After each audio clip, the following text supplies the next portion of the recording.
नवरात्रि यानी कि नवरात्रि जो कि स्पेशली डेडिकेट है शक्ति को। शक्ति 3 प्रकार की होती है, इच्छा शक्ति, क्रिया शक्ति और ज्ञान शक्ति।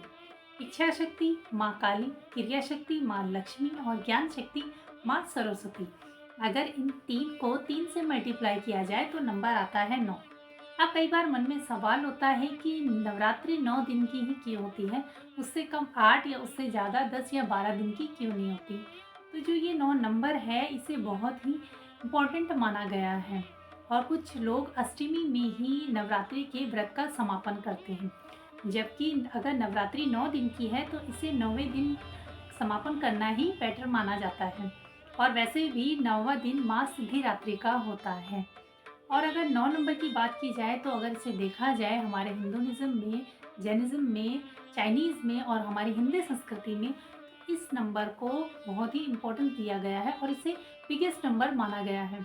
जैसे कि 9 महीने बच्चा माँ के गर्भ में रहता है, नवग्रह होते हैं, 9 प्रकार के रस होते हैं। इसके साथ ही साथ अगर आप 9 को किसी संख्या से मल्टीप्लाई करते हैं और उसको आपस में जोड़ते हैं तो उसका टोटल भी 9 ही आता है।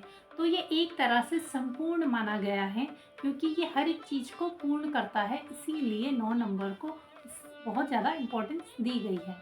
अब बात करते हैं नवरात्रों की।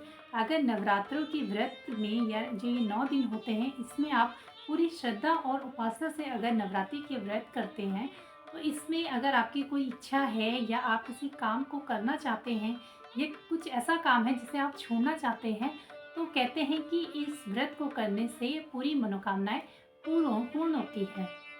9 स्त्री शक्ति रात्रि को ज़्यादा प्राधान्य मानी गई है, इसीलिए साल में 4 शक्तिशाली नवरात्रे आते हैं, जिसमें से कि 2 गुप्त नवरात्रे होते हैं जो कि पौष यानी कि जनवरी, फरवरी और आषाढ़, जून और जुलाई के महीने में आते हैं।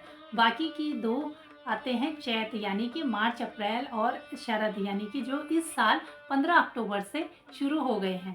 तो अलग अलग स्टेट में अलग अलग प्रकार से नवरात्रि मनाई जाती है। जैसे हम लोग कलश स्थापित करके अखंड दिया जलाकर और जौ को उगाते हैं। इसके साथ ही साथ अगर आप ऐसा नहीं कर सकते तो आप 9 दिन सप्तशती का पाठ भी कर सकते हैं।